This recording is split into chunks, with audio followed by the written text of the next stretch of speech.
고린도후서 12장 11절에서부터 21절까지 말씀입니다. 고린도후서 12장 11절에서부터 21절까지 우리 하나님의 말씀을 교독하겠고요. 21절 말씀은 같이 읽겠습니다. 고린도후서 12장 11절에서부터 21절. 내가 어리석은 자가 되었으나 너희가 억지로 시킨 것이니 나는 너희에게 칭찬을 받아야 마땅하도다. 내가 아무것도 아니나 지극히 크다는 사도들보다 조금도 부족하지 아니하니라.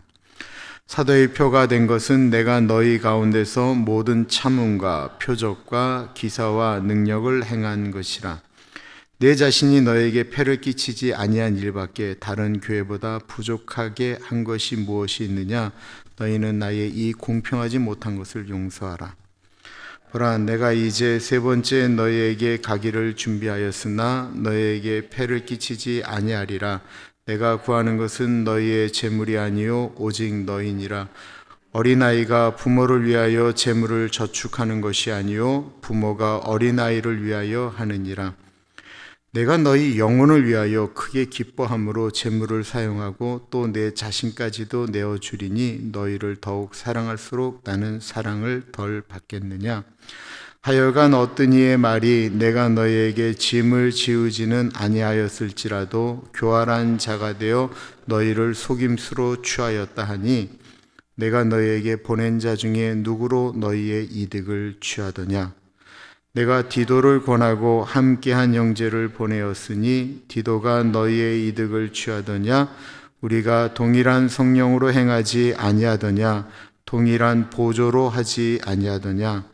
너희는 이때까지 우리가 자기 변명을 하는 줄로 생각하는구나. 우리는 그리스도 안에서 하나님 앞에 말하노라. 사랑하는 자들아, 이 모든 것은 너희의 덕을 세우기 위함이니라. 내가 갈 때 너희를 내가 원하는 것과 같이 보지 못하고 또 내가 너에게 너희가 원하지 아니한 것과 같이 보일까 두려워하며 또 다툼과 시기와 분냄과 당짓는 것과 비방과 수군거림과 거만함과 혼란이 있을까 두려워하고 또 내가 다시 갈 때에 내 하나님이 나를 너희 앞에서 낮추실까 두려워하고 또 내가 전에 죄를 지은 여러 사람의 그 행한 바 더러움과 음란함과 호색함을 회개하지 아니함 때문에 슬퍼할까 두려워하노라. 아멘. 잘난 척하는 사람을 좋아하는 사람이 있을까요? 아마 별로 없을 겁니다. 그 위대한 사도 바울이 잘난 척을 합니다. 고린도후서 11장은 진짜 잘난 척의 끝판왕이죠. 내가 얼마나 고생한 줄 알아? 내가 40에 감하는 매를 얼마나 맞았는 줄 알아? 내가 감옥에 얼마나 많이 들어갔는 줄 알아? 내가 얼마나 많이 배고팠는 줄 알아? 내가 얼마나 잠을 못 잤는 줄 알아? 내가 배 타고 가다가 배가 파손돼서 내가 얼마나 힘들었는데 내가 강도의 위협과 나를 죽이겠다고 달려나가는 사람들의 위협과 내가 진짜 고생한 걸로 따지면, 근데 그 자기가 고생한 얘기를 왜 해요?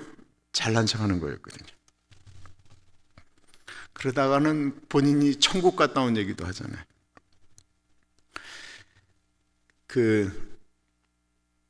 우리 옛날 한자어에 천기누설이라는 말이 있어요. 천기누설.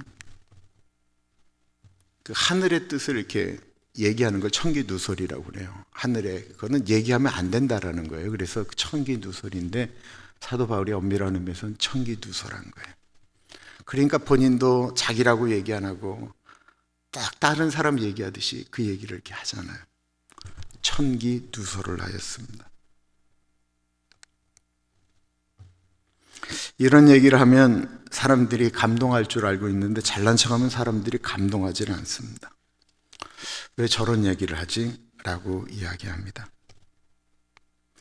왜 잘난 척을 사람들이 싫어하는 것일까요? 그 잘난 척은 자기를 드러내기 위해서 하는 것이기 때문에 그렇습니다. 잘난 척을 다른 사람을 위해서 잘난 척을 하는 일은 거의 없습니다. 그죠?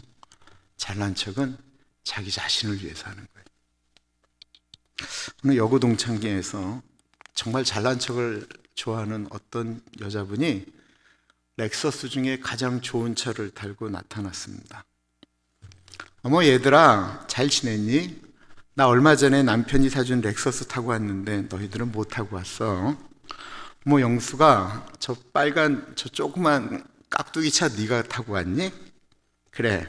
야 저 차 진짜 깍두기 같다 야. 우리 아들에게 딸에게 하나씩 사주려고 하는데 얼마 줬니? 알 거 없어. 얼마 줬는데? 알 거 없다니까? 아니 너무 앙증맞아서 그래. 얼마 줬어? 그렇게 알고 싶어? 알고 싶어. 그거 내가 포르쉐 샀더니만 그거 공짜로 나한테 하나 준 거야. 어르신들 이 말씀 지금 이해되세요? 안 되세요? 포르쉐는 정말 비싼 차예요.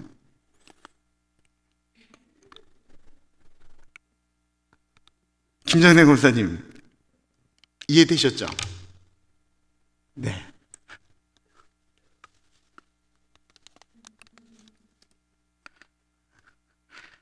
젊은이들하고 사역할 땐 제가 울렸다 웃겼다 했다니까요.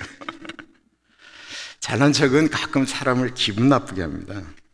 그러면 그 위대한 사도 바울이 고린도 교인들을 기분 나쁘게 하려고 잘난 척 한 것일까요? 11절은 이렇게 얘기하고 있습니다. 내가 어리석은 자가 되었으나 너희가 억지로 시킨 것이니 나는 너희에게 칭찬을 받아야 마땅하도다. 내가 아무것도 아니나 지극히 크다는 사도들보다 조금도 부족하지 아니하니라.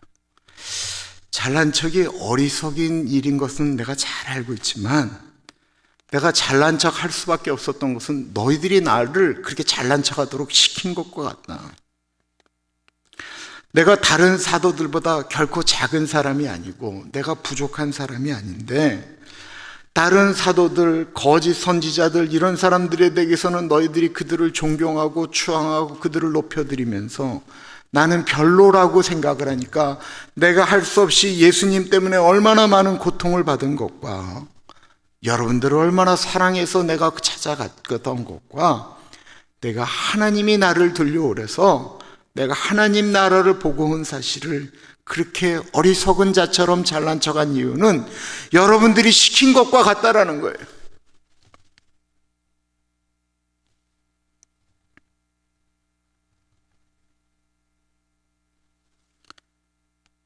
사도라고 하는 것은 예수님이 가르침을 직접 듣고 예수님과 같이 밥 먹고 했던 제자들 중에 뽑은 사람들을 사도라고 했어요. 그러면 사도 바울은 예수님하고 같이 밥 먹은 적도 없고 예수님 본 적도 없으니 늘 사도라고 하는 것에 대해서 이렇게 오해를 받았잖아요. 그러니까 사도 바울이 12절을 이렇게 표현하고 있습니다. 12절 13절이에요. 사도의 표가 된 것은 내가 너희 가운데서 모든 참음과 표적과 기사와 능력을 행한 것이라. 내 자신이 너희에게 폐를 끼치지 아니한 일밖에 다른 교회보다 부족하게 한 것이 무엇이 있느냐? 너희는 나의 이 공평하지 못한 것을 용서하라. 자신이 사도가 된 표는 내가 모든 것들을 이렇게 참았다라는 거예요. 다른 사도들은 도리어 그러지 못한 일이 많았죠. 베드로도 그 갈라디아서에 보면 그 이방인들하고 밥을 먹다가 율법주의자들이 나타나니까 이방인들과 밥 안 먹은 것처럼 교제하지 않은 것처럼 재빨리 도망가는 것을 보고 사도 바울이 베드로를 책망하거든요. 근데 사도 바울은 예수님이 원하는 것이라고 한다면 그냥 잘 참았다라는 거예요. 그리고 내가 고린도 교회에서 병자를 일으키고 수많은 기적과 이사를 행하였는데 그것은 하나님이 나에게 주신 사도의 권위 아니면 그걸 어떻게 증명하겠습니까? 라고 이야기한 것과 내가 여러분들에게 사도답지 못하다라고 이야기를 듣는 한 가지가 있다고 한다면 내가 여러분들에게 패 끼치지 않기 위해서 사례비 안 받은 것 외에 무엇이 있습니까? 라고 얘기한 거예요. 지난주에 말씀드렸던 것처럼 지난 수요일에 말씀드렸던 것처럼 사도 바울은 고린도 교회에서 사례비를 안 받았어요. 패끼치지 않기 위해서. 근데 우리도 이제 일반적으로 생각을 해보세요. 우리가 뭐 아주 그 굉장히 유명한 목사님을 모셔오려고 그러면요, 우리가 이제 뭘 계산해요? 우리 당해도 계산하면 비행기 값을 해드려야 되지 않습니까? 호텔은 어디다 모셔야 되지 않을까요? 식사는, 아침은 누가, 점심은 누가, 저녁은 누가, 이게 굉장히 복잡한 일들이 많아져요. 뭐 그렇게 안 하고, 뭐 목사니까 그냥 같이 모셔서 그냥 말씀 전하고 본인이 하던 일이니까 그냥 하다 가라고 하십시오 라고 얘기할 수 있지만 말이 안 되잖아요. 다른 사도들이 올 때, 베드로가 온다고 할 때, 야고보가 온다고 할 때, 요한이 온다고 할 때, 예수님 십자가에 달릴 때 도망가서 울던 베드로 사도가 변화받아서 우리 교회로 오신다고 합니다. 베드로 사도 간증 집회. 그럼 당연히 사례비 드릴 거 아니겠어요? 당연히 드리죠.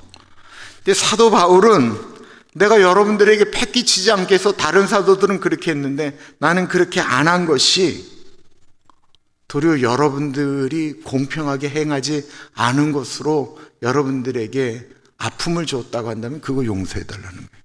이 역설이에요, 역설.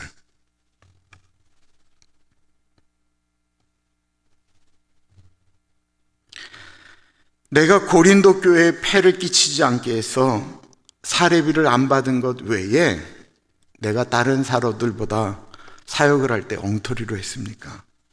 열심을 안 냈습니까? 아니, 내가 도대체 뭐를 안 했다는 말입니까? 라고 이야기했다라는 것입니다.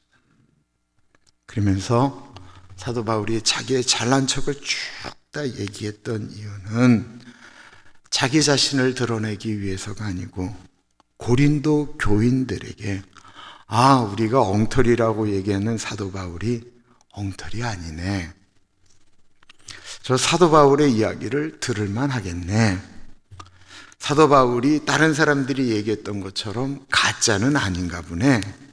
그러니까 고린도 교인들을 위해서 잘난 척을 했다라는 거예요. 아까 언급한 같이 잘난 척은 자기 자신을 하는데, 사도 바울이 잘난 척을 한 이유는 철저히 고린도 교인들을 위해서 했다라는 것입니다. 사도 바울은 곧 고린도 교회를 세 번째로 방문할 계획을 가지고 있었습니다. 그거는 예루살렘 교회를 위한 헌금을 가지고 가려고 했던 것이죠. 그런데 혹이나 이 일에, 이 돈의 문제이기 때문에 오해받을까 봐 또 걱정을 했습니다. 무슨 오해였을까요?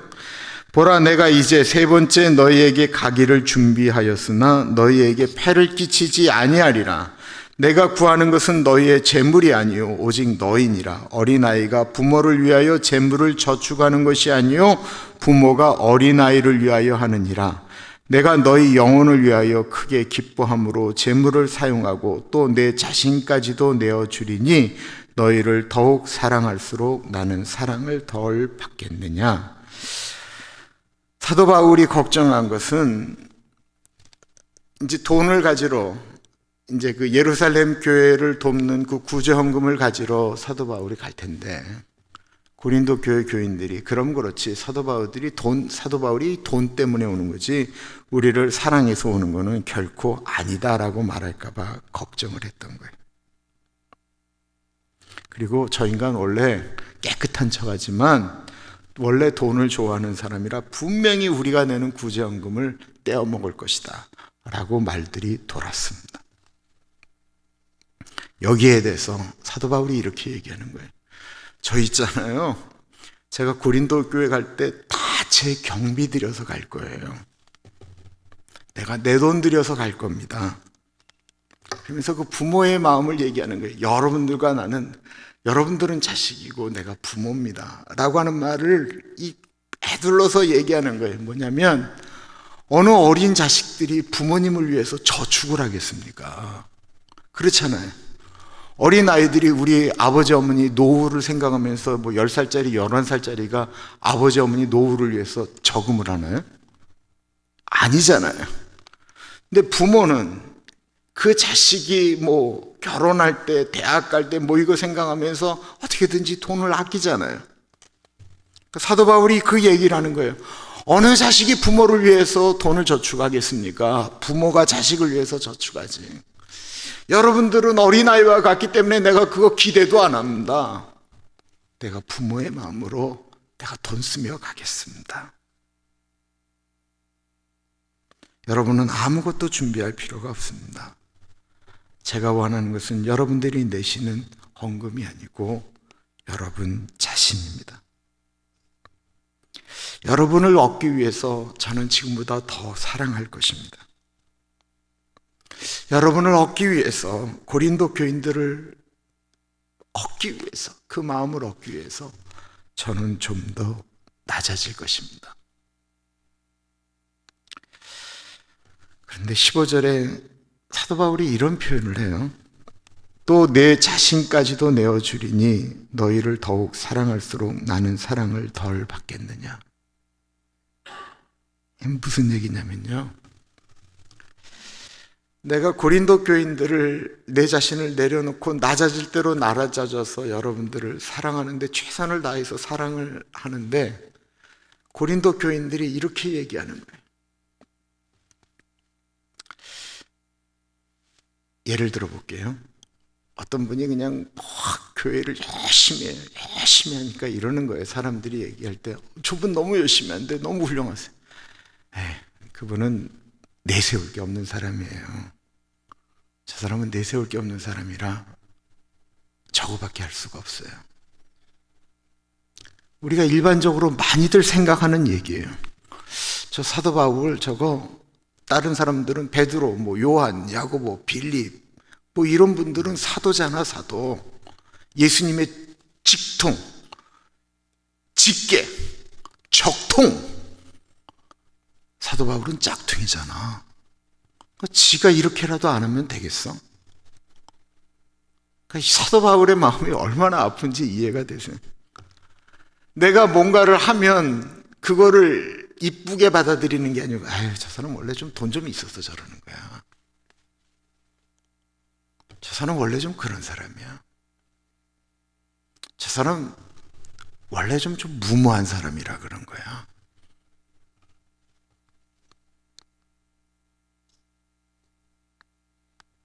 사도 바울이 사람이거든요. 얼마나 아프면 이런 표현을 쓰겠어요. 내가 여러분들을 이렇게 사랑한다고 하면 더 사랑할수록 여러분들에게 내가 덜 사랑을 받는 게 맞습니까? 라고 표현하는 거예요.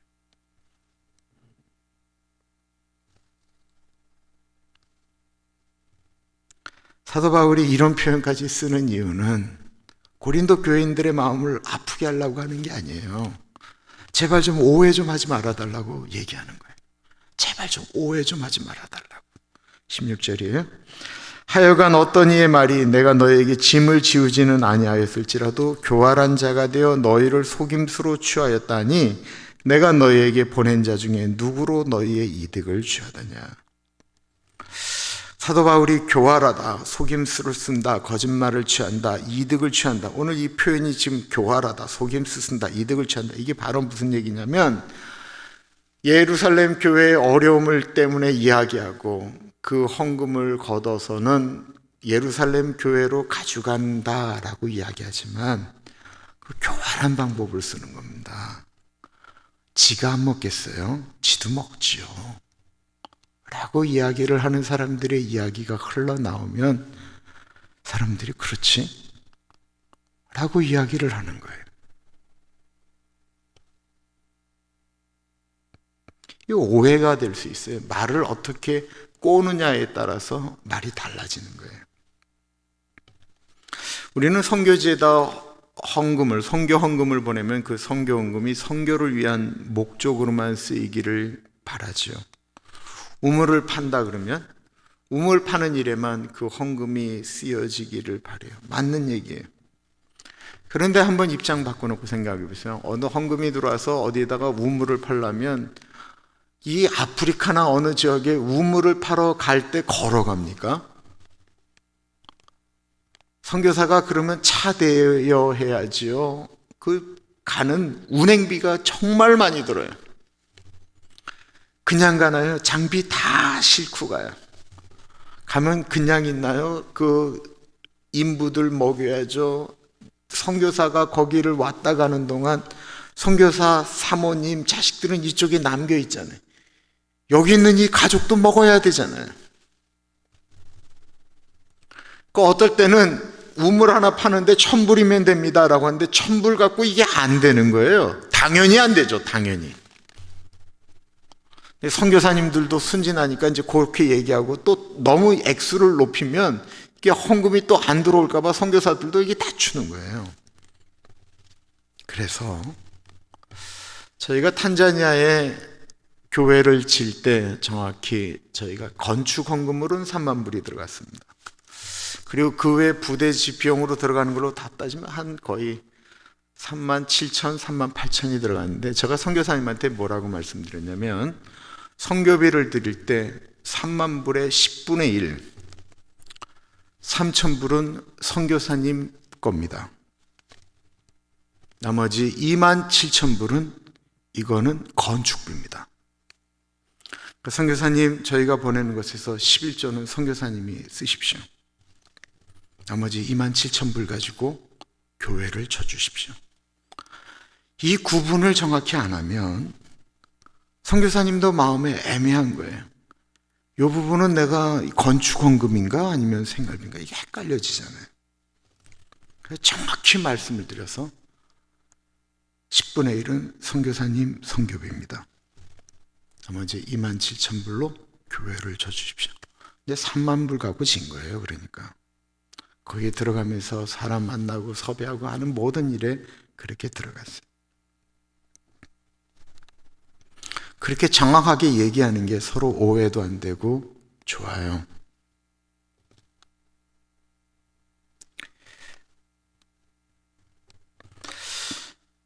저는 고린도후서가 제가 수요일 날 설교한 다음에 잠 잘 잘 거라고 말씀드렸잖아요. 하고 싶은 말 막 했거든요. 사도 바울의 마음으로 설교하는 거니까.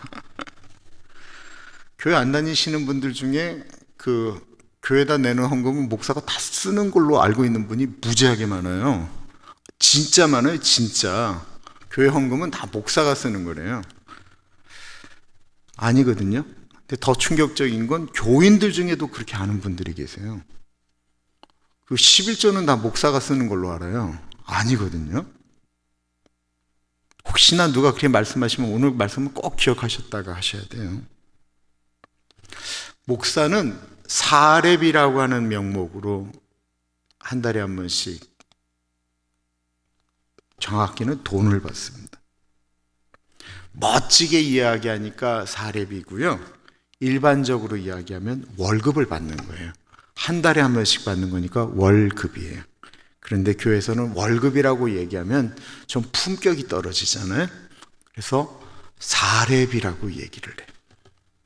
그런데 미국에서 우리 노예, 미국 노예잖아요. 거기는 다 셀러리라고 얘기하지, 우리처럼 사렙이라든지 이런 표현 안 써요. 그러니까 월급을 받아요.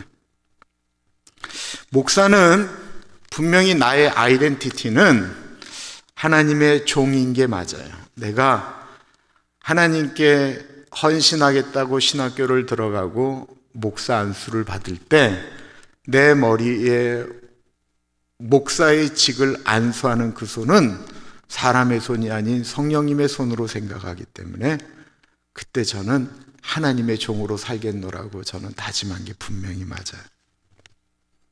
그러나 행정적으로는 저는 가나안 교회의 고용인입니다. 행정적으로는 저는 가나안 교회의 고용인인 게 분명히 맞아요. 그래서 교회가 엄밀한 의미에서 우리는 김인철 목사와 도저히 같이 갈 수가 없겠습니다.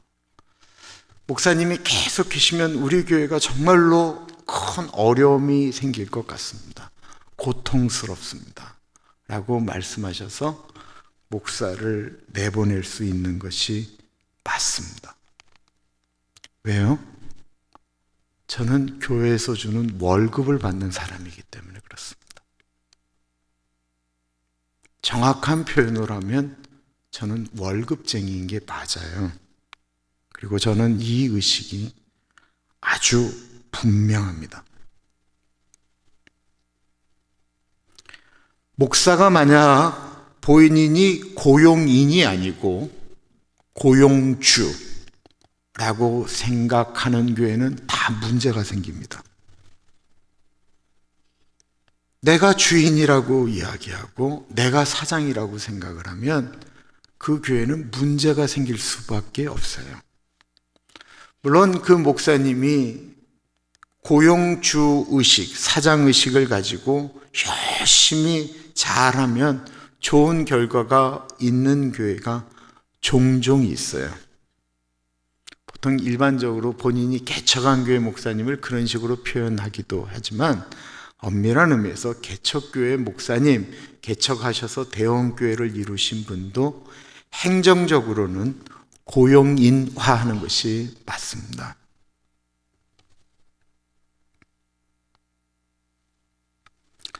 근데 여기서 좀 아픈 이야기를 좀 할게요. 어떤 교회는 말이에요,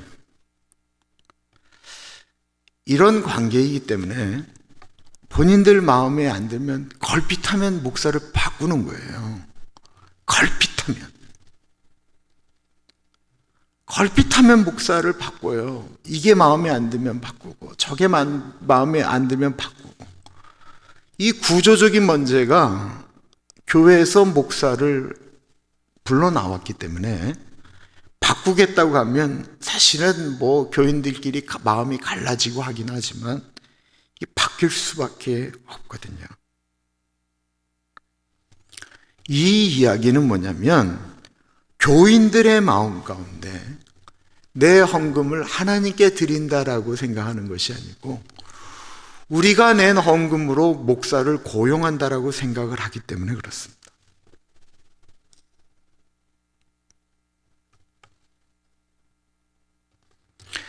우리들이 저 목사에게 사례비를 준다라고 분명히 생각하기 때문에 그렇습니다. 틀린 거는 아니에요.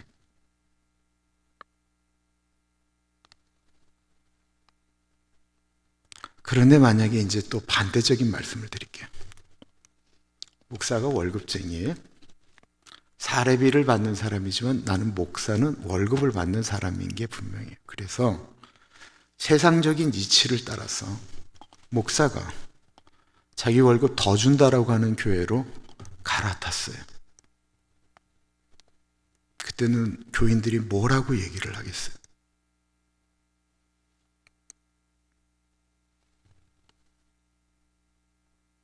예전에는 무지하게 욕했는데 요즘 욕을 못해요.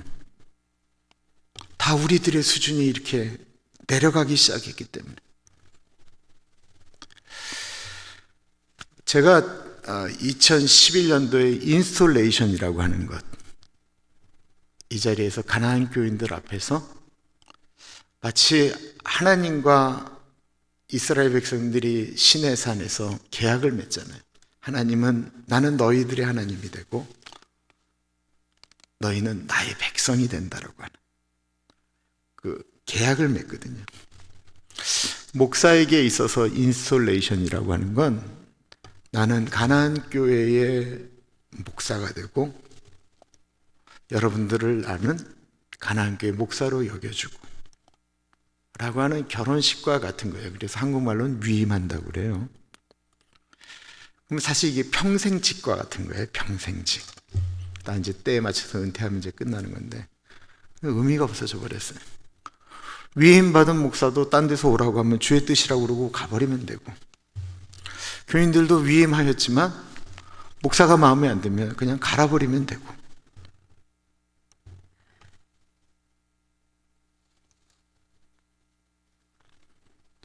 어느 순간부터 교회가 이렇게까지 되니까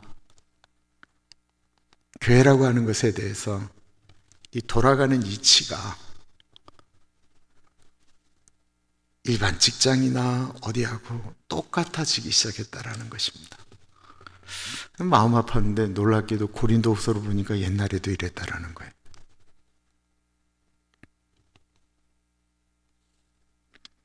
사도 바울은 고린도 교회를 사랑했기 때문에 무슨 이야기를 들어도 그 자리를 지키려고 했습니다. 제가 이런 말씀드리는 이유는 한 번도 그런 것 때문에 흔들려 본 적은 없는데 교인들이 나를 오해해서 무슨 얘기를 하면 그때는 흔들리게 되죠.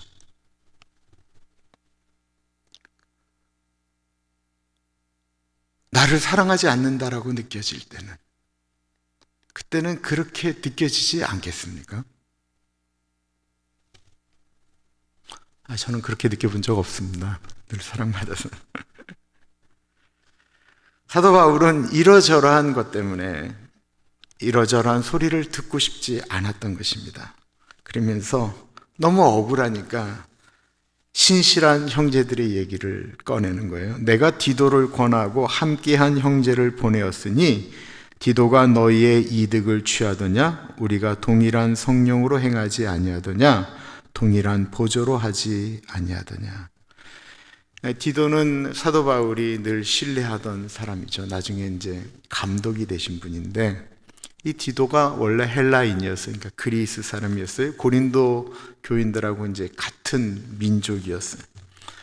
이 사도 바울과 디도는 늘 같이 움직이는 사람이었죠. 그들의 언어를 쓰는 사람이고 그들이 신뢰하는 사람이었어요. 고린도 교회에 사도 바울 대신 가서 그 문제를 해결하기 위해 최선을 다했던 사람이에요. 그리고 디도와 같이 움직였던 사람들은 고린도 교인들이 아는 사람이었어요. 이런 표현이 여기는 애둘려 표현하는 거예요. 너희가 디도도 만약에 못 믿는다고 한다면 디도와 함께 움직였던 그 사람에게 너희가 물어보면 알 거 아니냐. 그 헌금이 어떻게 움직이고 있는지 알 거 아니냐.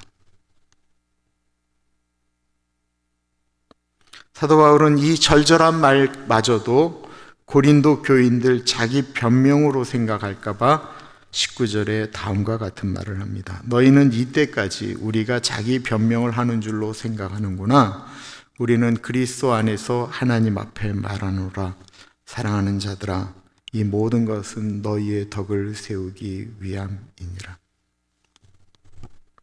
이렇게까지 이야기하는 모든 것은 사도 바울이 나 좀 봐줘, 나 좀 이해해줘, 나 잘난 척하는 얘기 좀 들어줘, 디도 얘기도 좀 생각을 해봐, 그 옆에 있었던 그 형제도 한번 생각을 해봐 라고 이야기한 이유는 이 전체적인 스토리에 가장 유일한 목적이 있다고 한다면 그것은 고린도 교회의 덕을 세우기 위한, 하나님의 마음을 심기 위한, 예수 그리스도의 마음, 그 복음을 심기 위한 것 외에는 아무것도 없다라는 거예요.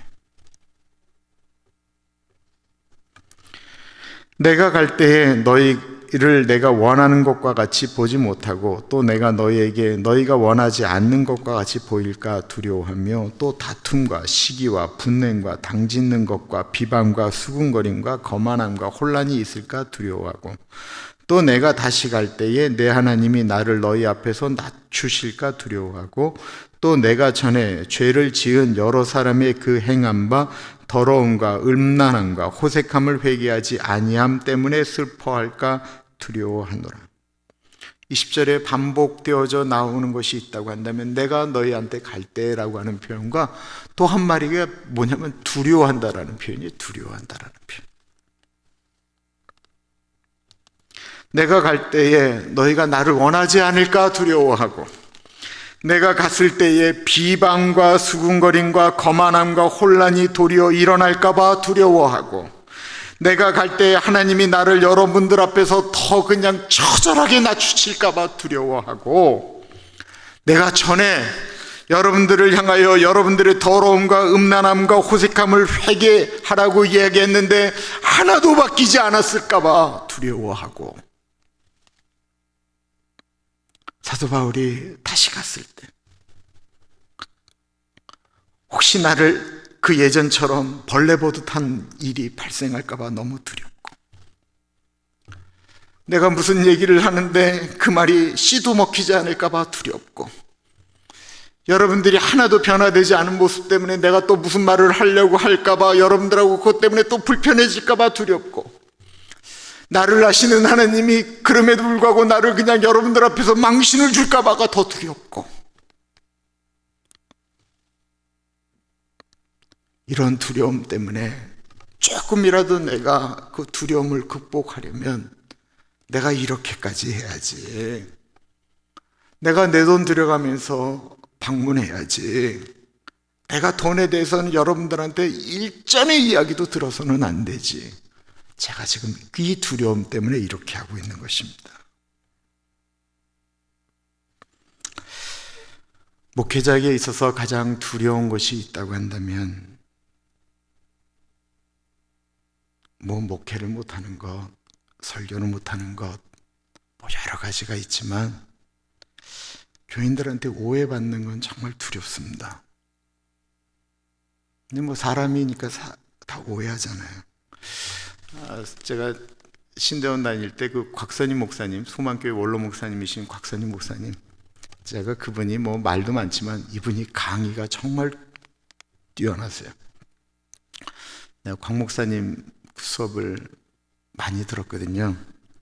이분이 신학교 시절에 목사가 되면 목사들이 그 교인들하고 테니스 치는 사람들이 있는데 뭐 교인들하고 테니스 치지 말아라, 탁구 치지 말아라, 목욕탕 가지 말아라, 뭐 여러 가지 얘기를 하세요.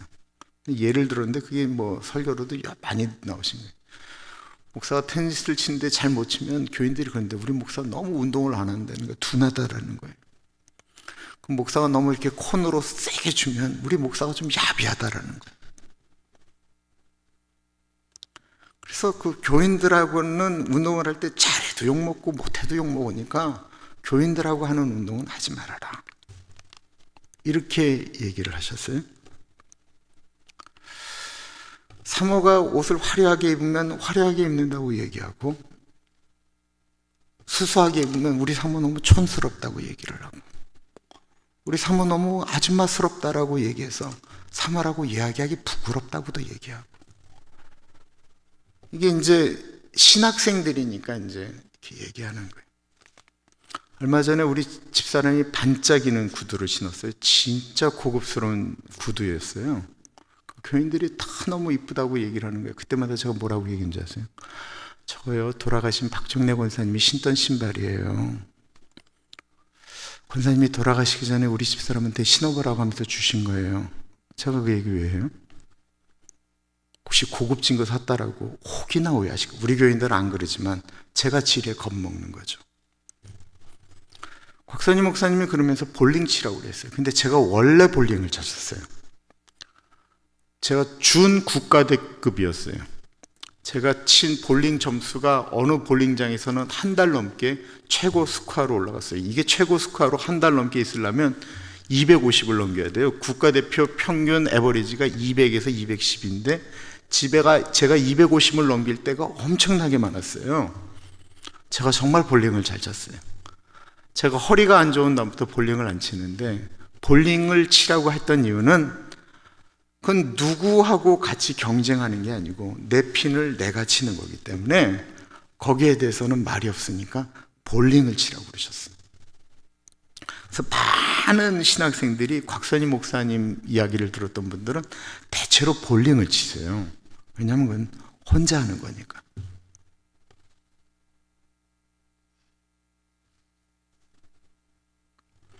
오늘 본문을 보시면서 고린도 교인들 정말 문제가 많았구나라고 생각을 하시면 안 됩니다. 오늘 본문의 핵심은 사도 바울이 왜 이런 마음을 가졌느냐라고 하는 것입니다. 사실 사도 바울도 사랑이라고 하는 단어와는 별로 거리가 먼 사람이었죠.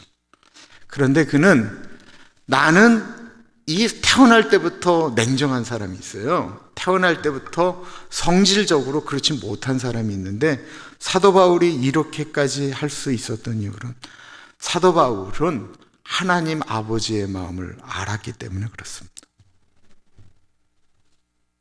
자기가 자연스럽게 되는 사람이 아니에요. 하나님 아버지의 마음을 알았기 때문에 그렇게 하는 것입니다. 자기 자신을 내려놓았습니다. 사랑이 들어갈 수만 있다고 한다면 내 자신을 손해보겠다라는 것입니다.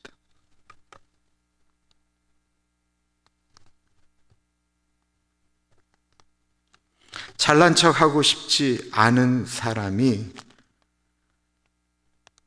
자기를 폄하하는 사람들 앞에서 잘난 척하는 것이 잘난 척이 아니고요, 자기 자존심 다 죽이는 일과 같을 때가 있습니다. 거짓 사도들을 더 사랑하는, 자기보다 급도 다를 뿐만 아니라 가짜들을 더 사랑하는 고린도 교인들에게 제발 나 좀 사랑해줘 라고 이야기하는 것처럼 자존심 상하는 일이 어디 있겠습니까? 돈 이야기하는 것처럼 치사한 일이 어디 있어요? 그럼에도 불구하고 사도 바울이 이렇게까지 하는 이유는 사도 바울이 종종 고백하는 사람을 얻기 위한 거였다는 거예요. 사람을 얻기 위한. 정말 닮고 싶은 모습이지만 이렇게까지 해야 되나? 라는 생각이 듭니다. 다른 사람을 얻기 위해 자랑해 보신 적이 있으십니까? 제 막내 아들 잘 아실 거예요. 우리 막내 아들 주일날 되면 어슬렁거릴 뿐만 아니라 이놈이 내가 그렇게 못하게 막는데도 주일날 예배가 끝나면 지가 마치 목사인 것처럼 내 옆에 와서 자꾸만 인사를 하려고 그래요. 웃기는 짬뽕이죠. 예준이는 전 세계에서 가장 훌륭한 목사가 김인철이에요. 그리고 가장 좋은 교회가 가나안 교회예요. 아니요. 예준이는 은혜교회에서 하는 집회도 좋아하고요. 감사하는 교회에서 하는 집회도 좋아해요. 거기 또 자기가 좋아하는 애들이 있어요. 근데 우리 교회 오는 분들에게 예준이가 하는 얘기를 대체로 들어보셨을 거예요. 혹시 김인철 목사님 알아요? 우리 아빠예요. 참 좋은 목사죠. 우리 교회 참 좋지요. 지난주에 왜 안 오셨어요? 다른 교회 가세요? 교회 안 떠나지요? 아니 얘기 들으면 얼굴이 빨개지고 부끄러워 죽겠어요. 왜 그렇게 얘기할까요? 사랑하기 때문에 그런 겁니다. 사랑하기 때문에.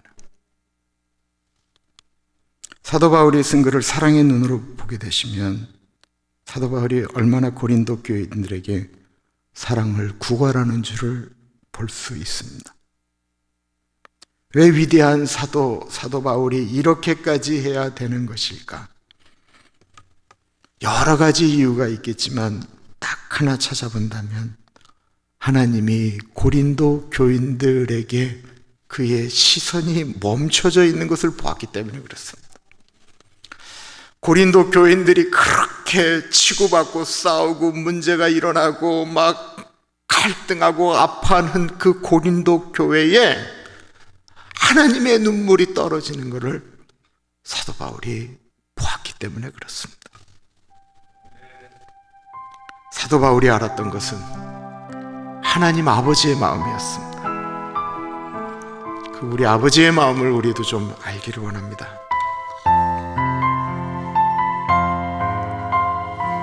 아버지 당신의 마음이 아버지 당신의 마음이 있는 곳에 나의 마음이 있기를 원해요. 아버지 당신의 눈물이 고인 곳에 나의 눈물이 고이길 원해요. 아버지 당신이 바라보는 영혼에게 나의 두 눈이 향하길 원해요.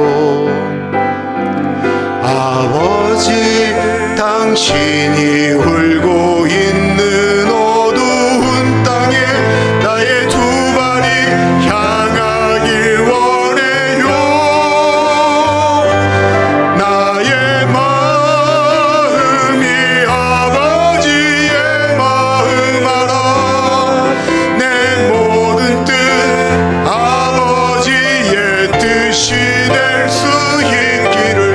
나의 온몸이 아버지의 마음 알아. 내 모든 삶 당신의 삶 되기를. 아버지 당신의 마음이 있는 곳에 나의 마음이 있기를 원해요.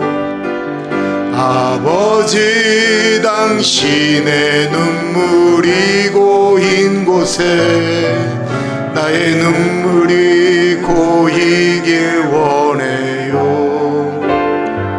아버지 당신이 바라보는 영혼에게 나의 두 눈이 향하길 원해요. 아버지 당신이 울고 있는 어두운 땅에 나의 두 발이 향하길 원해요. 나의 마음이 아버지의 마음 알아.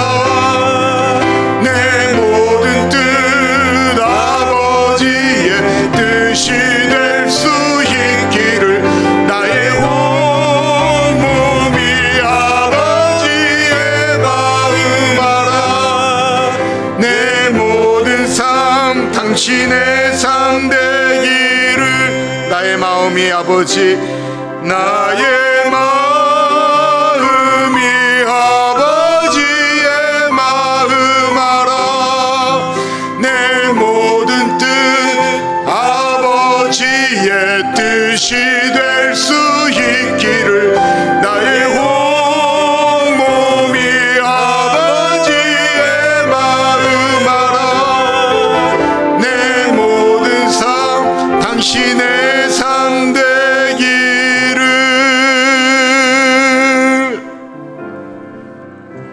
시간에 우리 마음 가운데 하나님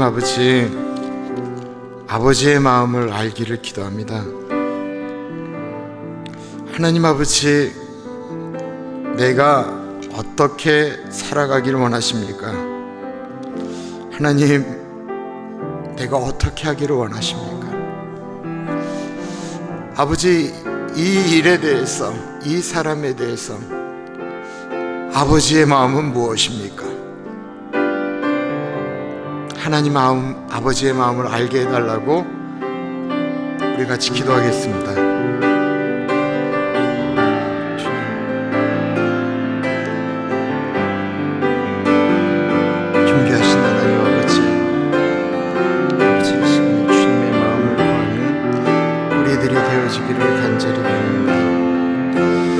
하나님 아버지의 마음을 깨달아 알 수 있도록 하나님 도와주십시오.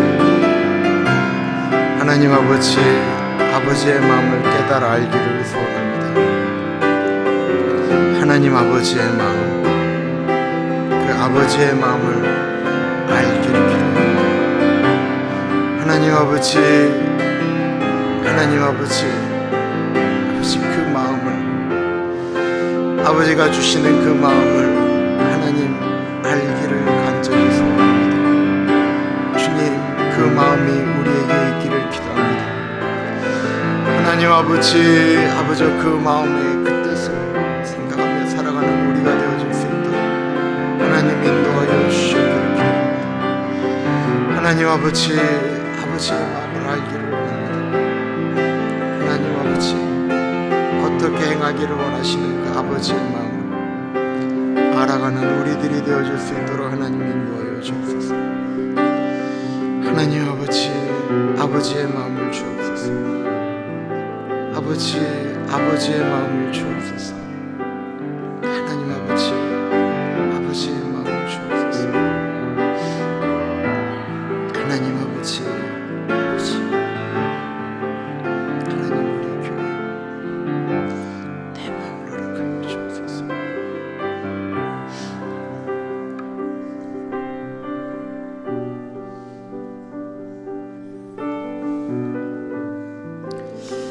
기도해 주셔서 우리 최은욱 장로님, 백운수 집사님 모두 건강하게 다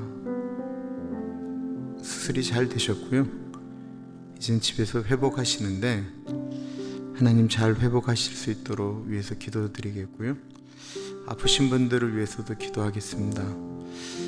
코비드 환자가 다시 늘어나고 있고요. 저에게 걸리신 분들도 계십니다. 힘들게 보내시지만 그래도 잘 넘어가시는 것 같아요. 하나님이 주시는 은혜로 아프신 분들 잘 회복하실 수 있도록 기억하시는 이름들 부르면서 기도하겠습니다. 하나님 아버지, 우리 최은욱 장로님, 우리 우리 백운숙 집사님 수술 잘 되게 하신 것 감사합니다. 하나님 아버지 주의 은혜가 그렇게 흘러가실 수 있도록 하나님 도와주시고 회복할 때 하나님 어려움이 없도록 하나님 도와주시기를 기도합니다. 성령 하나님 같이 하여 주십시오. 하나님 아버지 같이 하여 주시기 기도합니다. 문금자 장로님 우리 유재희 권사님 같이 하시고 하나님 동행하여 주옵소서. 하나님 아버지의 은혜가 그렇게 흘러갈 수 있도록 하나님 동행하여 주시기를 기도합니다. 아버지 같이 하여 주옵소서. 하나님 같이 하여 주시기를 기도합니다. 성령 하나님 같이 하여 주옵소서. 하나님 아버지 같이 하여 주시기를 기도합니다. 하나님 아버지 같이 하여 주옵소서. 하나님 아버지 길을 날렸을 때라 길을 날렸을 때라 길을 날렸을 때라 길을 날렸을 때라 길을 날렸을 때라 길을 날렸을 때라 아버지가 길을 날렸을 때라 길을 날렸을 때라 길을 날렸을 때라 길을 날렸을 때라 길을 날렸을 때라 길을 날렸을 때라 길을 날렸을 때라 길을 날렸을 때라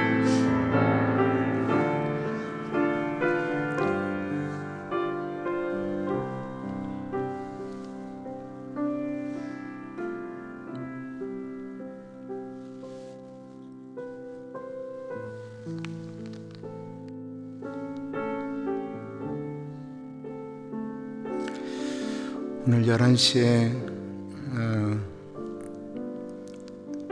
제가 사실은 이렇게 신학적으로도 논란이 되는 표현이 하나 있는데요. 천국 환송 예배라고 하는 거예요. 근데 오늘은 정말 쓰기 싫은 이 표현이에요. 나이가 드셔서 보내는 어른들의 마음 또 참 힘들지만 그분들 천국 환송하는 것처럼 이렇게 보낼 수가 있겠는데 정명기 집사님을 이렇게 장례 예배를 드리면서 천국 환송이다라고 하는 표현을 쓰기가 너무 힘들어서 제가 계속 그 표현을 안 쓰려고 막 했던 거는 제 마음에 하나님의 나라 복된 나라 간 거 분명히 맞는데 환송이라고 하는 단어를 쓰기가 너무 어려워요.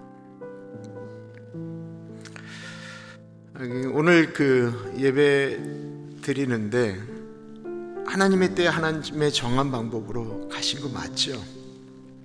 그럼에도 불구하고 이 남은 자들이 지금 해결해야 될 문제가 이게 보통 문제들이 아니에요. 아무런 준비가 없이 갔기 때문에 정미 집사님도 그렇고 오늘 이 장례 예배 가운데 하나님 주시는 은혜가 있기를 하나님 그 자리에 좌정하여 주시고 임재하여 주시고 다스려달라고 오늘 예배를 위해서 기도하겠습니다. 존귀하신 하나님 아버지 기도합니다. 하나님 도와주시고 인도하시고 하나님 아버지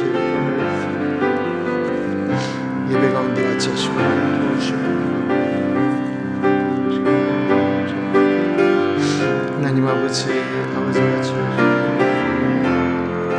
하나님 아버지 인도하여 주시고 동행하여 주옵소서. 아버지 같이 하시고 동행하여 주시기를 기도합니다. 하나님 우리 정명기 집사님, 정미 집사님, 우리 켈리, 우리 제시카 가운데 같이 하여 주시고 하나님 아버지 동행하여 주옵소서. 하나님 아버지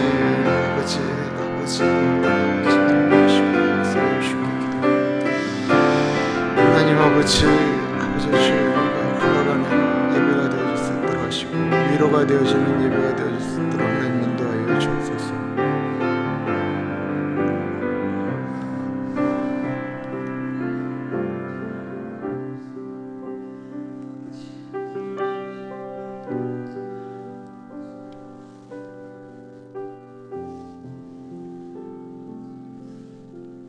내일 예배를 위해서 기도하겠습니다. 내일 예배 가운데 하나님 같이 하여 주십시오. 우리 예배를 위해서 기도하겠습니다. 하나님 아버지 내일 드리는 우리들의 예배 가운데 같이 하시고 하나님 동행하여 주시기를 기도합니다. 성령 하나님 같이 하시고 인도하여 주십시오. 하나님 예배 가운데 하나님의 임재를 하나님 임재 가운데 갈 수 있도록 인도해 주시옵소서. 아버지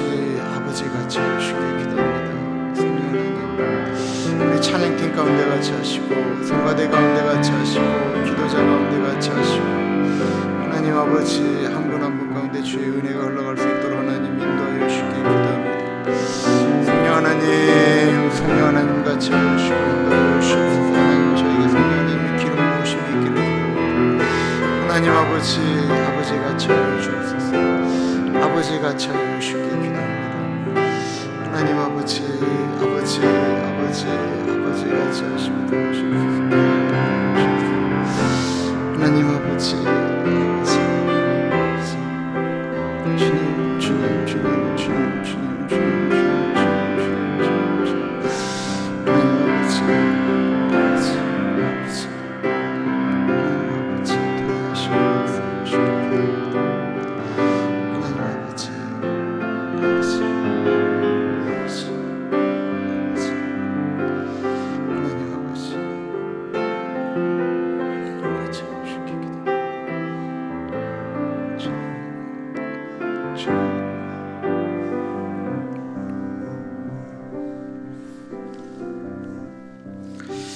참으로 존귀하신 하나님, 사람과 사람이 모이는 곳이기 때문에 오해가 생기고 나는 분명히 인사를 했는데 인사를 안 하고 지나갔다 그러고 나는 분명히 눈이 마주쳤는데 나는 분명히 희미한 미소를 띄었는데 나를 노려봤다고도 이야기를 하고 하나님, 우리의 눈이 정확하지 않기 때문에 우리의 생각이 정확하지 않기 때문에 우리의 경험이 다가 아니기 때문에 우리는 서로 오해할 수 있고 우리는 그것 때문에 충분히 아파할 수 있습니다. 하나님 아버지, 우리는 그 문제를 상대방의 문제로 돌릴 때가 너무나도 많습니다. 아버지, 여기에 우리의 부족한 우리들에게 하나님 아버지의 마음을 하나님 우리가 갖기를 기도합니다. 저 사람을 위해서 예수님께서 십자가를 지셨다고 하는 그 놀라운 신비를, 또한 나 같은 존재를 위해서 예수님께서 십자가를 지셨다고 하는 그 놀라운 신비를 우리가 다시 한번 기억하고 깨닫고, 그래서 하나님, 사랑은 허다한 죄를 덮는다라고 하셨는데 그 허다한 죄를 덮는 그 사랑으로 사람을 바라보고 교회를 바라보고 공동체를 바라볼 줄 아는 우리들 되게 하여 주옵소서. 지금은 우리 주 예수 그리스도의 은혜와 우리를 너무나도 사랑하셔서 하나밖에 없는 아들을 넉넉하게 보내주신 하나님 아버지 그 크신 사랑하심과 성령 하나님의 감화, 감동, 역사, 충만, 교통하심이 하나님 아버지의 마음을 갖기를 소원합니다. 다짐하는 사랑하는 주의 백성들 머리 위에 지금으로부터 영원토록 같이 하시길 간절히 축원하옵나이다. 아멘.